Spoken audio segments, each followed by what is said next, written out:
You're watching the Tesla Life live with your host, Mark Coglan.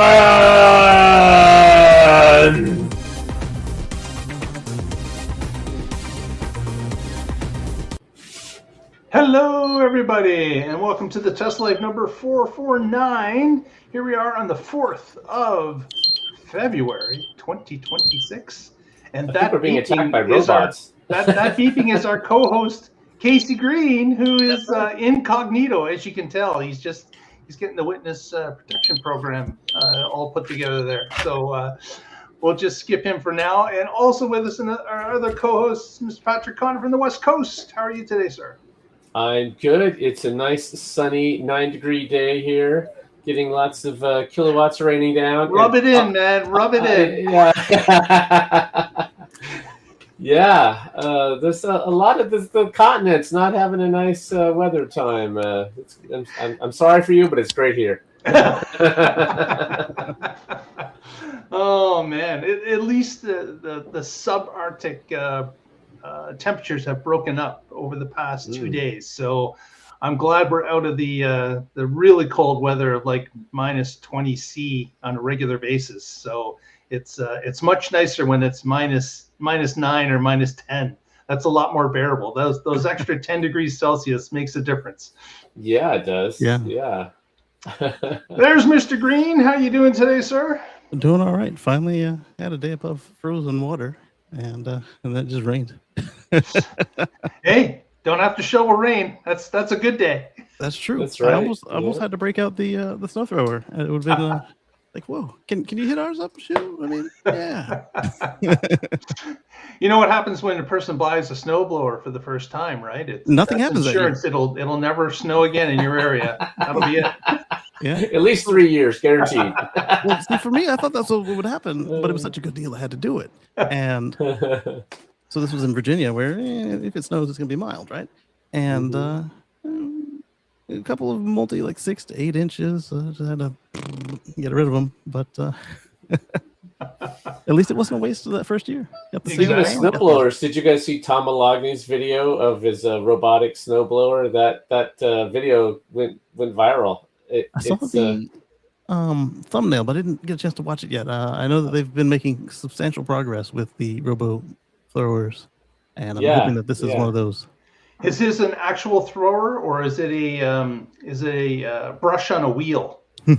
Oh, I'm not versed enough to know the intricacies of which type of snowblower is best. Yeah, that's right. It's sunny and warm where Patrick is. It doesn't matter. It's February. I've seen the robots with single stage and dual stage. The one I have is a dual stage, not a robot. It's I got to do it, but it's also self-propelled. Yeah. And so there's a kid in, I believe it was Michigan, who came up with the idea of putting the a huge brush on the front of a snowblower that's automated, and he can control it remotely. At this point, he's looking to push it to full automation, but at this point, he's been very successful in making this a project for school, for university, and now he's pushing it forward. So very cool. Awesome. Yeah. All right. Well, even the snowblowers. Yep. Well, let's get to the news of the week, and we've got some news out of Dubai, which came out from the Boring Company. And big surprise here is that the Boring Company has landed a deal with the city of Dubai to build its first loop, and construction is set to begin rather quickly. They're trying to get this fast-tracked because as everything in Dubai, there is a lot going on, and they seem to want to push things forward as quickly as possible. I'm curious. This first stage is they have a first stage as described that they're looking to. The overall design is about 14 miles long, featuring 19 stations, and they're going to start with a smaller 4-station loop will be the initial pilot, and it will run only 4 miles, but it's going to feature, again, 4 underground stations in that 4 miles. And it's going to connect the Dubai International Financial Center with the Dubai Mall, which everyone has seen the Dubai Mall, the craziness that ensues in that large facility. So it's a short run to begin with, but again, it is going to progress into a 14-mile as time permits, as they start to build this out. And they have some pictures that they've put up, and I'm not quite sure if these are artist renderings from the actual consortium that's putting this together with the boring company. I'm pretty sure these are just renderings. Yeah, well, they're certainly not real, but I'm wondering if this is official or not. They're expecting to have it's an official look as to what they want to happen, because actually I can share a photo here, because it really reminds me of the Vegas Loop itself in a couple of the shots. So here we are. We'll just share this.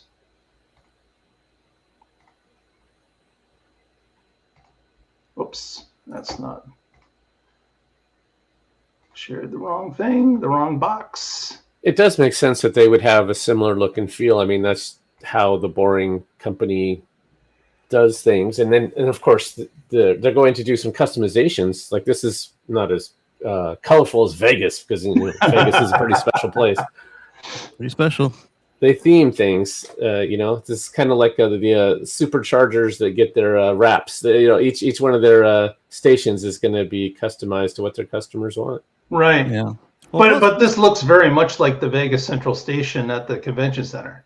It does, but the level and style of showiness has to be a little more constrained with this destination. Yeah. And then they have a rendering of the actual tunnel as you go in, and that's a different look, well, different design, I guess, not a look.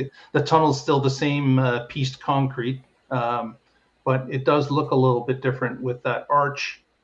And then they have the upper station as you come out of the arch, and then over to a waiting area for people, to kind of like a bus depot.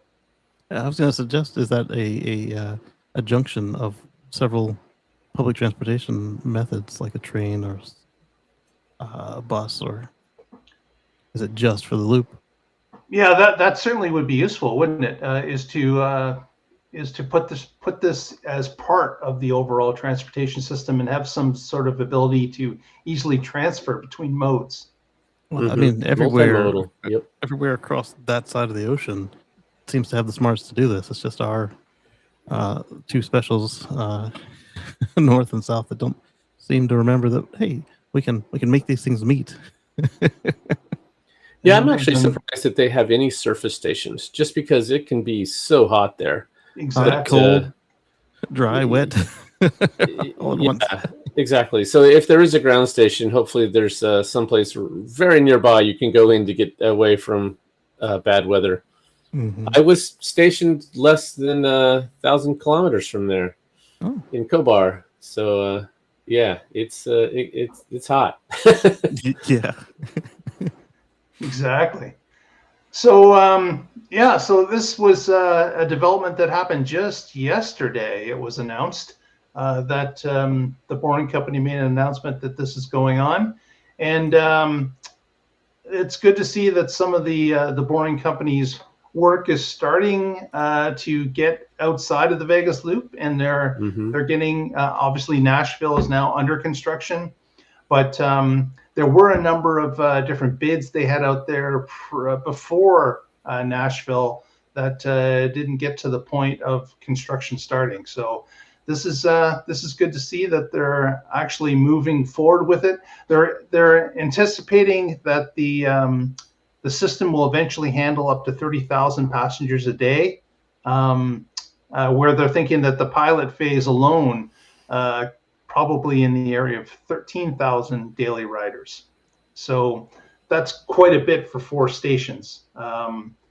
But it is, again, the financial district to the main mall. And as Patrick has mentioned, with the weather, the way it is, I imagine that a quick 4-mile ride underground, linked with some escalators, is going to be a big plus when it comes to moving around in that downtown core. Yeah. Also, their mall isn't as dead as these North American ones. So, in fact, that goes so far as to say it probably is the opposite. I haven't seen any doom and gloom for any malls across the Atlantic, and unless the whole country was given the doom and gloom treatment. So, and that one is not. So, yeah. So that's good news for the Boring Company, and we'll see how. Now, here's a question. Yeah. Is the obviously they were saying at the Nashville location that the drilling is a little bit challenging. It's different type of rock that they're going through. This desert in Dubai, I wonder if it's going to be similar drilling as say Las Vegas was. If if it's going to be any different. Ryan's got the answer for us. It's actual rock. So what I want to know is are they stretching themselves thin, or have they already expanded the team to handle this? What's going on here? They haven't finished anything yet. Well, when you say finish, you're right. Oh, Tennessee's actual rock. Yeah. It's certainly in the Vegas Loop scenario, they just continue to be adding on, right? Yeah, that one is maintenance mode basically. Yeah. They're going to be there for a long time, putting in new tunnels and connecting present ones to the network. So, yeah, I wonder. So the real question is, when do they have a usable core loop on Tennessee and over here overseas? Because once you can take it every day, then it's just a matter of, oh, hey, my stop has been added, or hey, this extra stop I like has been added. So now I really don't need a bicycle or a car, and so forth. Yeah. But like Vegas, like you said, the convention center's been done, and now they're adding more and more. And then once the airport's in, it doesn't even matter what's done because they can just get to it when they get to it. Yeah, they're just adding extensions to the existing loop. But I think when a network effect, right? Once you have some big players on there, then of course everybody else wants to get on there, and now once you have more stops, that's more point-to-point places you can go, and it just grows from there. Yeah, didn't they say like the cities that have the step on, step off like trams, the properties nearest that where it's free, or even the ones where it's just a low cost you can get on, where those properties nearest that being able to just walk and then ride have a substantial uplift versus the ones that are just within reach of it. Yeah, I don't know. That just makes sense. I don't know if you guys have ever been to Phoenix, but their Sky Harbor airport is connected by tram, LRT, between Sky Harbor and the downtown Phoenix core. And all the hotels along that downtown core are within typically 2 blocks of the LRT line. And what an easy transition flying into Sky Harbor, hopping on that tram and being delivered downtown just a few minutes later, and then walking to your hotel. It's a really easy thing to do, and I gotta think it's helping their convention area downtown, because it's so simple to arrive, to get to the hotel, to get to the convention center, all within a quick walking distance. Yeah, Brian's saying that the soils should be similar to Vegas. So at that point, if they are having any success with the lights out operation, then it's just a matter of getting a second machine, getting it launched, and then it sounds like it should be easy enough to double your maintenance crew to watch the thing dig. So maybe they aren't stretched thin. Sounds like the taxi lobby in Phoenix wasn't very strong. They couldn't stop this tram. No, they couldn't stop it quick enough. Yeah, exactly. You tell the king and the prince what to do. And it would be interesting as to, I assume that they're going to have to deliver a boring machine by ship, I would assume. That would be the way that they would get it there. Are they made here? Or are they made there, like overseas? And if so, they just ride a train, and then they were bragging about how they don't have to prep the site anymore. You just buy a new one on that continent. yeah, they just dig in like the Ninja Turtles bad guys. Just start digging and then pop up in Dubai. Oh, it's built in Spain, but we're just going to tunnel there. Oh wow! Is this the Dubai Mall, or did we make that wrong term in Albuquerque? That would be phenomenal. Like, hey, let's. We started in Vegas, but we've connected in Japan and Saudi Arabia, and it's done. It's the new Bugs Bunny cartoon where they're driving the tunnel machine. Who needs an electric jet? We've got you covered. We got a Hyperloop from here to there. Exactly. Next story. This is great news. This is something that a lot of Tesla owners were wondering why this was in the first place. But if you get yourself the Dashcam memory stick and you've got it plugged in and you're collecting video of both the Dashcam and of course Sentry mode, a lot of people got larger drives thinking that they'd be able to get a longer record time for Dashcam. Unfortunately, to this point, it doesn't matter the size of drive that you have or memory stick that you have, it limits it to a 1 hour loop that rewrites itself over top as time goes along. This is dumb. Yeah. Well, they have made now a change to the software in China, and of course, where everything seems to be prototyped. And now, depending on the size of your drive, you'll get a longer window of record time before it loops and records over it. So this is great news for people like Casey who've got a a terabyte drive. No, I only have a half terabyte, but only that makes it behave more like a regular dash cam because I have half terabyte in the one that I added before they Tesla Cam became a thing, and so what it'll do is it'll record everything. It'll protect the items you've had. Hey, save these. It'll protect those, and then whatever's left, it'll just overwrite them. And usually, I've got about a day to 3 days before anything is gone, and so it sounds like the car will be probably very similar to that. And people say, oh, well, what about the wear on the drive? Well, it's the same wear on the drive, except that now you have to actually use it. You can see what it was doing because your drive's firmware will control wear leveling. And obviously, some of the cheaper SD cards, I don't know that any of them are fast enough to do this, but they might just kind of linearly go. But even they don't just keep hitting the same spot over and over because once you have enough wear out, the drive either locks itself or just dies. And or just starts marking sectors as bad. Right. But when you have too many marked bad, it'll either go into read only or it'll just done. Yep. They indicate that some of the drive sizes will now give you different amounts of rolling footage, such as if you have a 128 gigabyte, that's going to get you up to 3 hours of rolling footage. And if you've got a 1 terabyte drive, you'll now have up to 24 hours of rolling footage. It still seems low. Is it just because of the 8 cameras, or are they? It's because of the expanded cameras, and also because, of course, it's the ability to save. It's got to keep some space for saving events that you want saved, and of course, Sentry mode running on the same drive as well. And when they say 24 hours, I mean, it's not like you're driving all 24 hours or there's Sentry events all 24 hours, right? So that could be multiple days worth of. Yeah, hopefully 24 hours of driving. Yeah, because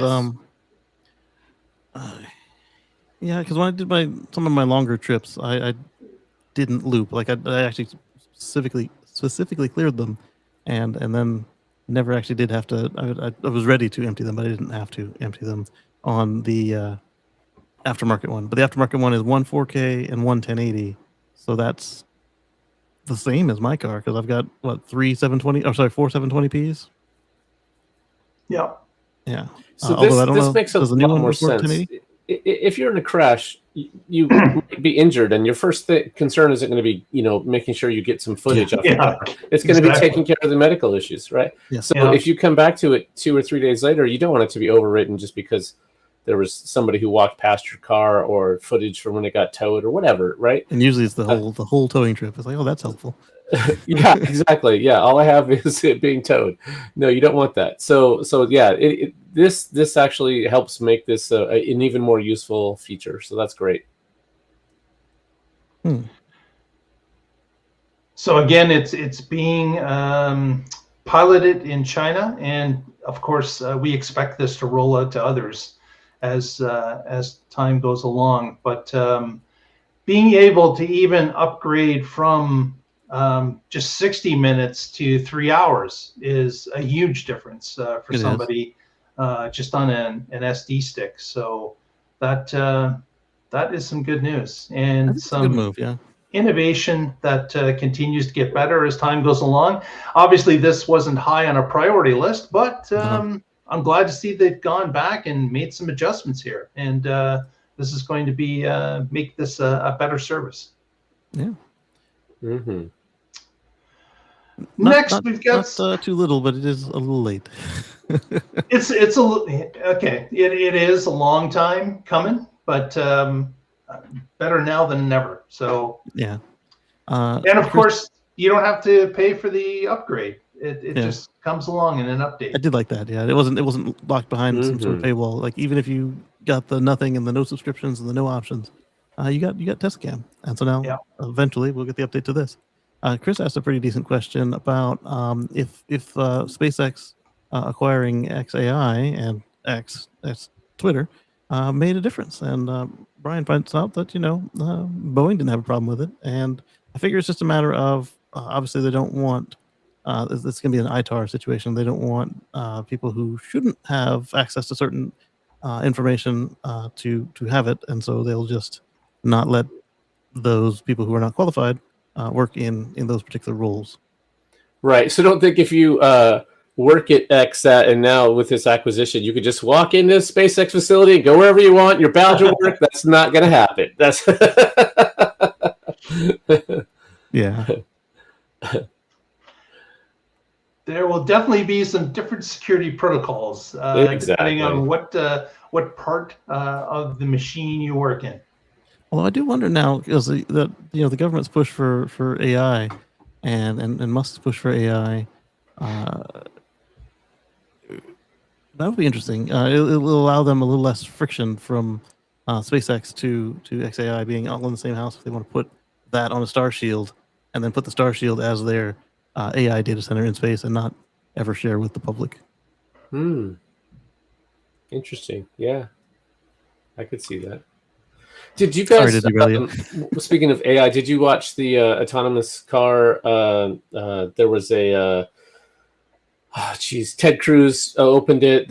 They were talking about doing a national standard here in the U.S. And it was several hours long. So I watched the opening remarks and was surprised that Ted Cruz didn't come off like an idiot. Was this the one where the Cybercab quotes were coming from? Oh, it could be. I didn't watch much of it, but yeah, so I watched it. Yeah. Tell us how you really feel.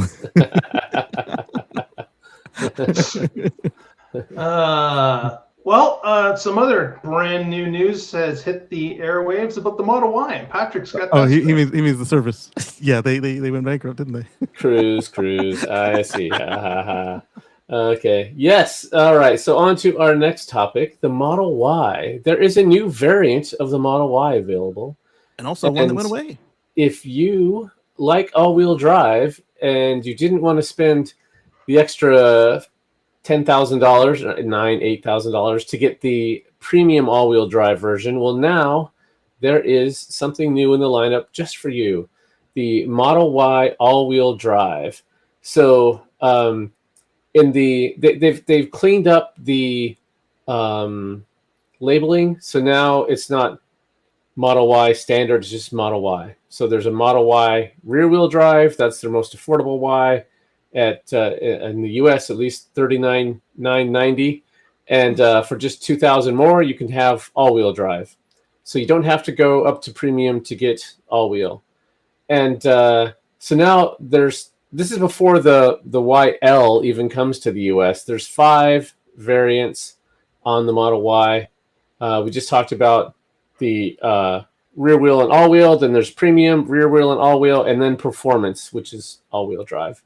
So there you go. That is the new lineup of the Model Y. And I think this is an attempt for Tesla to make sure they have, since the Model Y is the best-selling vehicle, they can afford to carry more variants of it. They without causing, they're still going to make a significant volume of each of these variants. And if you were someone that wanted all-wheel drive in the past, well, maybe you didn't want to pay the extra $5,000 for premium plus the additional couple thousand for all-wheel. You just wanted all-wheel. And if that meant you didn't buy a Tesla, now you can. So there you go. That is the new one. And I expect to see even more changes when the YL comes. So after inflation, does the $39,900, how does that compare to the $35,000 car? Oh, yeah, I don't. That's a good question. We'd have to pull out an inflation-adjusted calculator because inflation has been significant. So you wouldn't have to backport that too far before you're hitting 35,000 equivalent. No, I bet you that $5,000 has been eaten up already over the past 3.5 years. So yeah, I would say that this is probably, when you adjust for inflation, it's probably less than 35. Okay, so yeah, we're there, because if it was 43, then the 39 is less than 43. Done. Right, exactly. Yeah. So pretty I cool. do like, although it's still not. I mean, it's still not like Model 2 starter car cheap, but it's less than the $50,000 average for most new vehicles today. So that's great. That part. So I do like that they are allowing you to kind of bring it down without having to, you might want or need the 4-wheel drive, but not anything else that comes with it. Like we talked about before, the standard, what it used to be called the standard, was decently equipped for the Model Y and pretty well equipped for the Model 3. Did they get rid of the word standard on that car? I assume that this is across the board how they're going to relabel things. I would think that if they've relabeled the Y, I gotta believe that they've relabeled the 3. Although the article didn't specify the 3. Yeah, right. Or if they haven't, then the 3 has got to be next. Yeah, exactly. We were talking before the show, Patrick and I, and I was saying, is that compelling? And as he put it, getting the all-wheel drive package for $2,000, that hasn't been done before. Yeah. Previously, you were spending at least $4,500 to get an upgrade into all-wheel drive, even on the 3. So it's something that is definitely something that Tesla has indicated, I guess, internally, looking at the data, that they believe that there's a lot of people are holding out for that. Or as Patrick mentioned, maybe they're even walking away because an all-wheel drive is not available at their price point. Yeah, especially depending on your region, because like a little further north than Mark, not a little further north like Patrick, but a lot further north than Mark. you might. You mean like Brian? No. Like that. You might be more comfortable with snow tires, but you might really want your 4-wheel drive just because you've had an experience or two. And yeah, I can do 90% of my driving with this, but we're North Americans. We don't want a car that can do 90% of what we do. We wanted to do 99% of what we do. Exactly.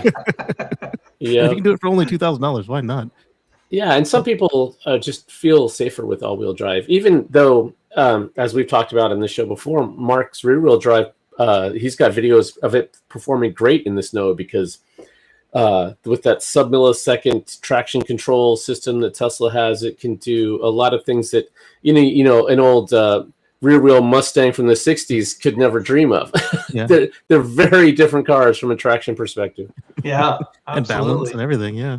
And we've got our own Quad Squad citizen journalist, Lee, went and checked for us. The Model 3 rear-wheel drive standard is no longer listed as standard. It's just there you go. Model 3. That's right. So they've dropped the standard naming convention, which is probably a good idea because when you start calling things standard, some people are turned off by the term. That they're going, oh, that's basic. That's basic. The beige car. I don't want the beige car. Wait, why is your car that nice driftwood color? All I saw was beige old man tan. I'm like, well, maybe if they didn't just have renders.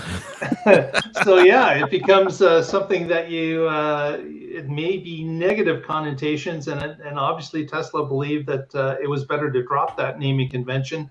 And then you can hang on to, of course, the premium car, because everybody wants a premium. That would be great. So you just call it Model Y and then the Model Y Premium.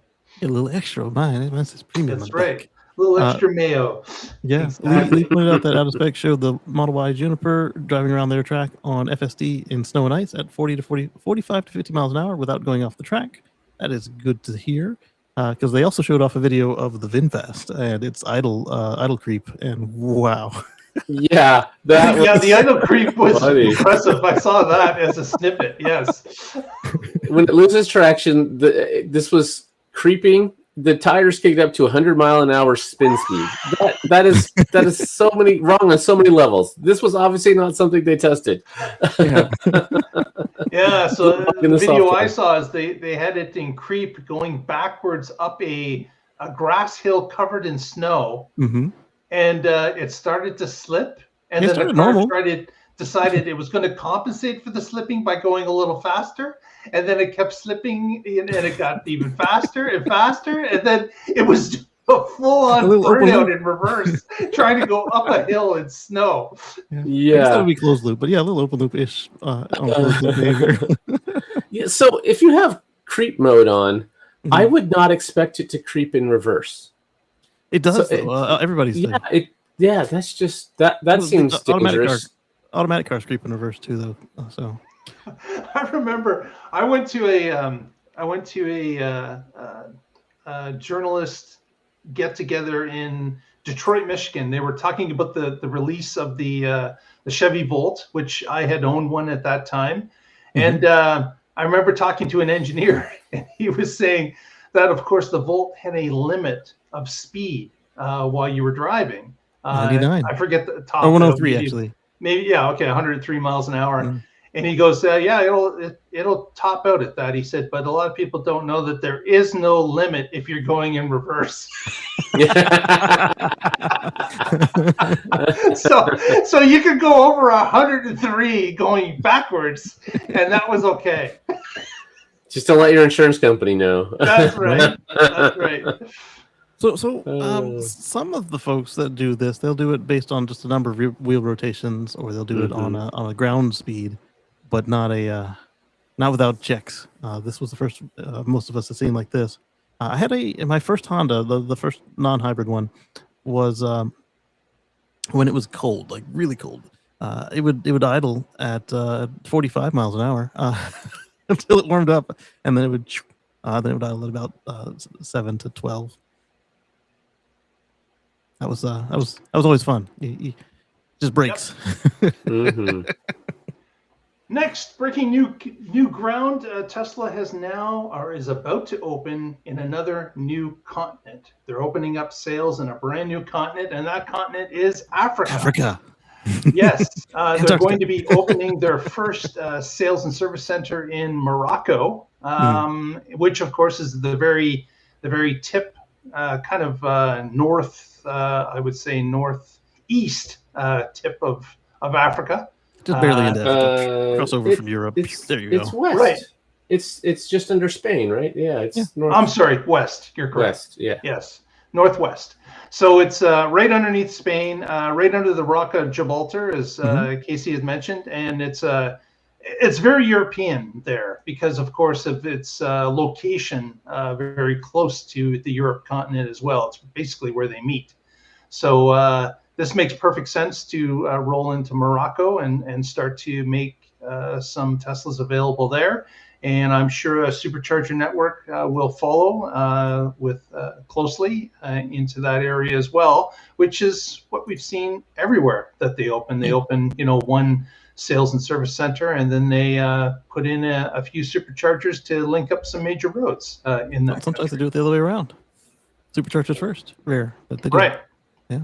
I bet you there are a few people in South Africa who are pissed off at Musk, saying, "Hey, you're from here. Why did you neglect us?" He's got issues with South Africa. So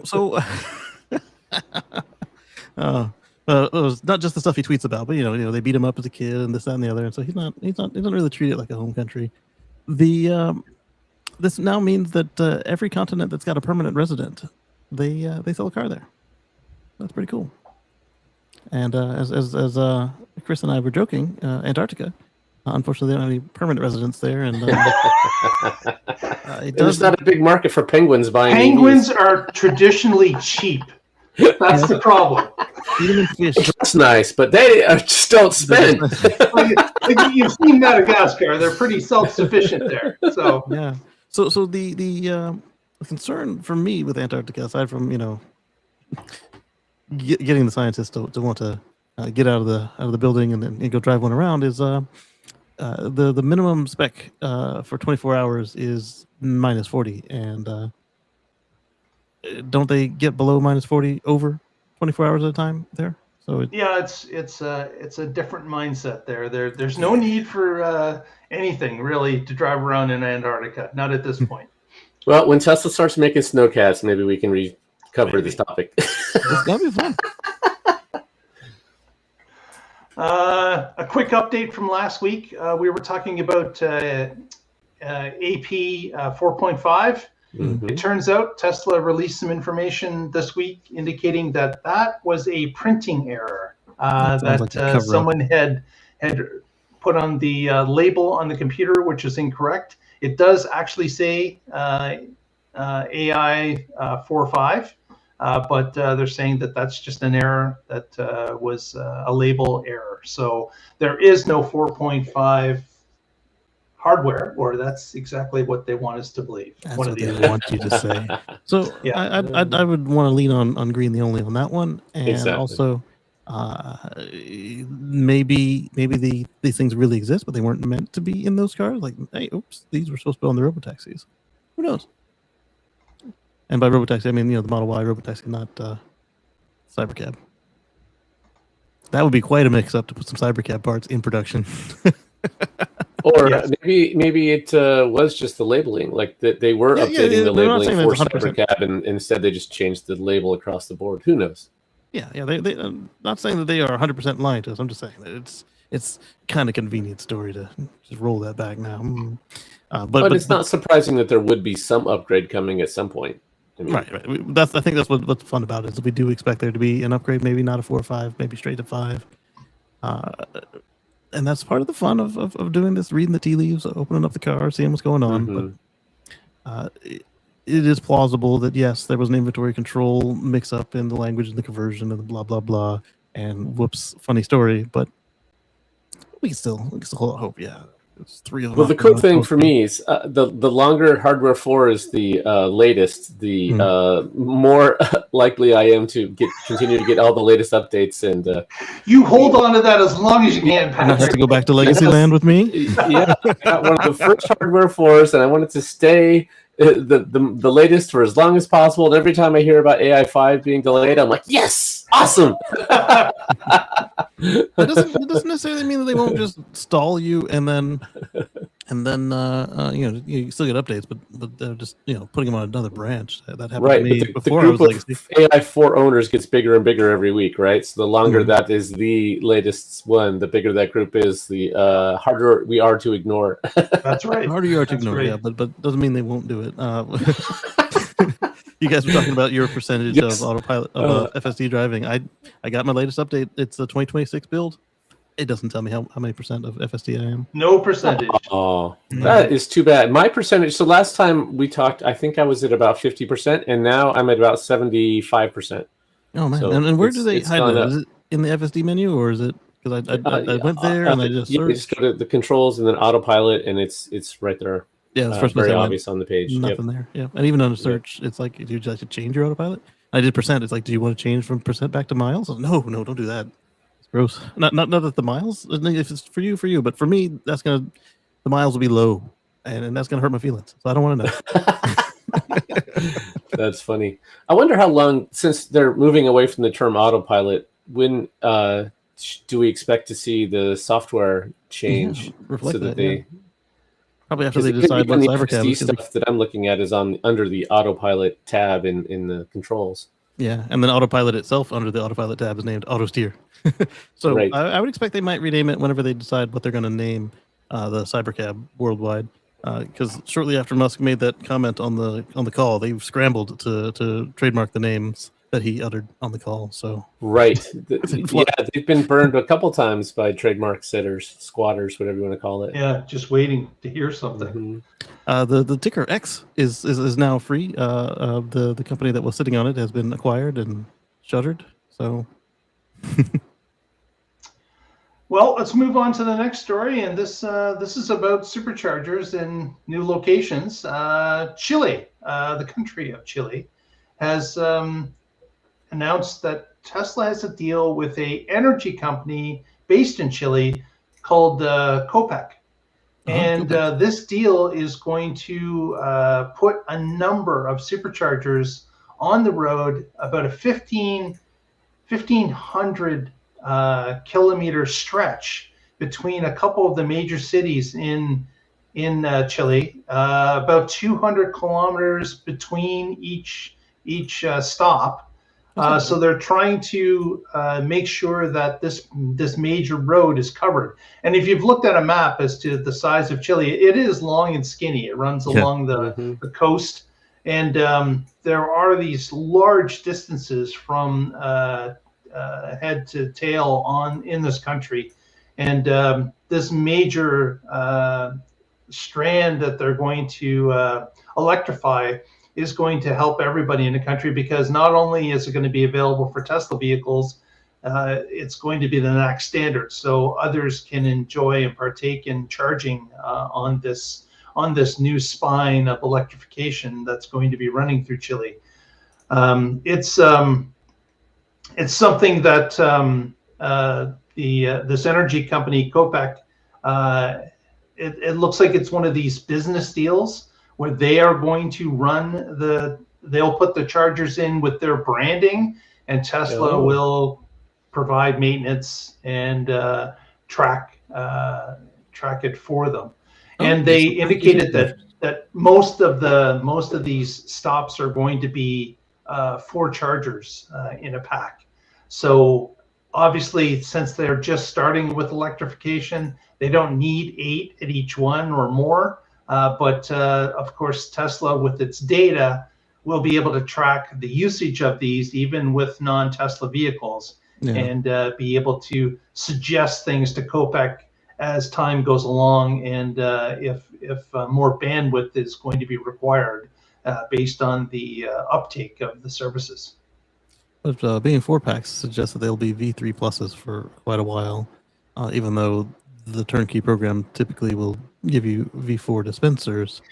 The V4 natives at the moment only come in 8s, and well, I guess you get 4s for the mega charger, but that's a whole nother handle.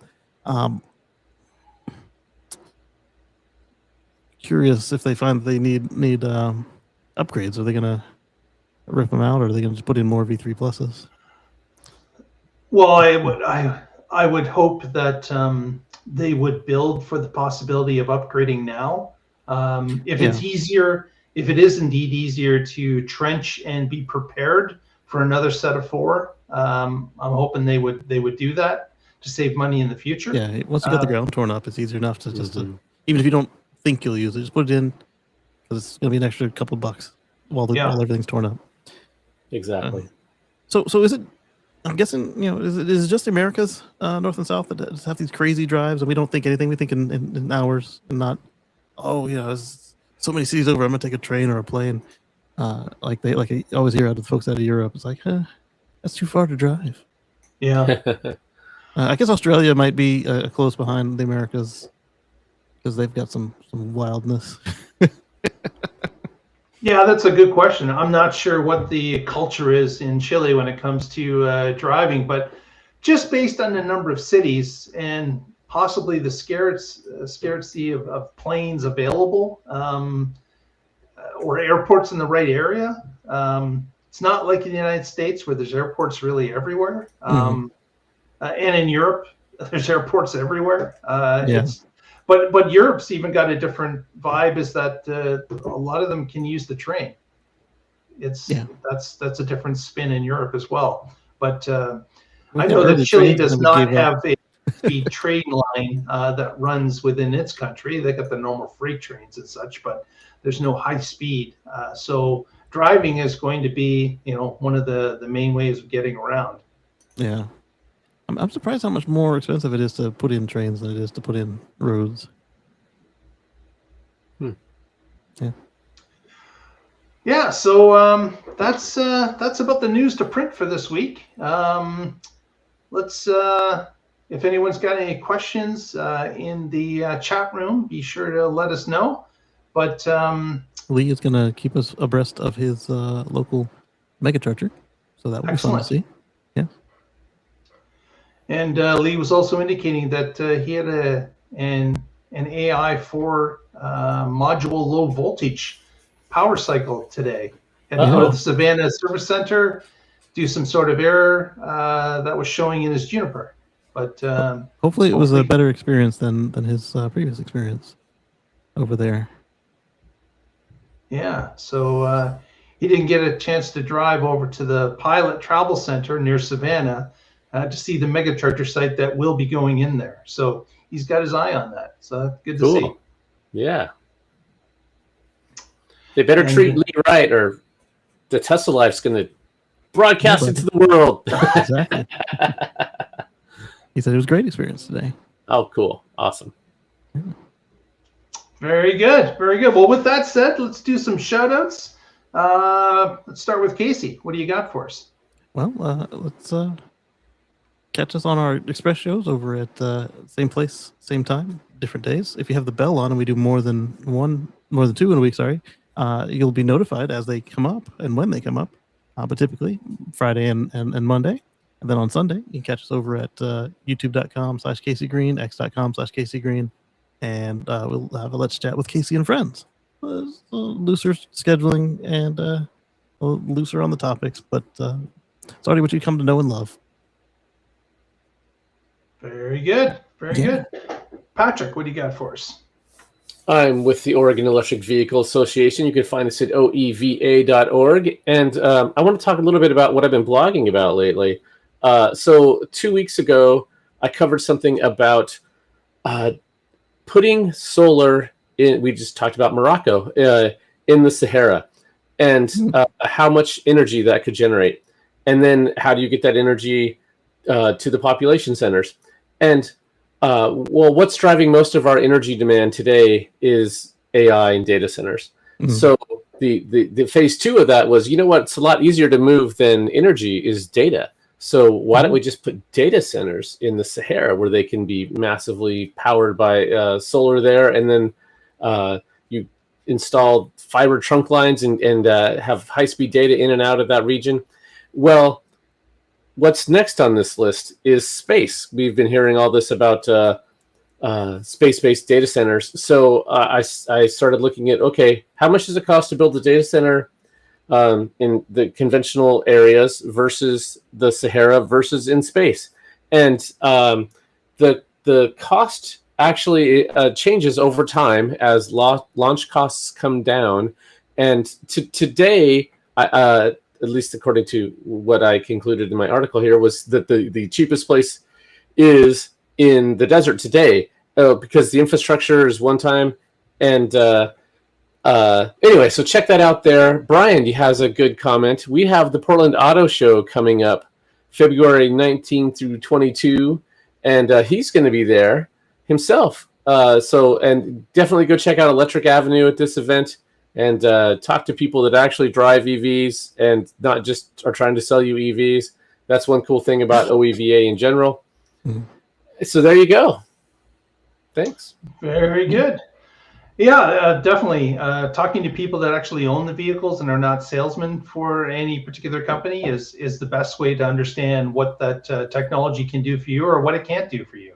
It's ask those questions to the people that actually live and operate those vehicles in your area. is best when you can do it.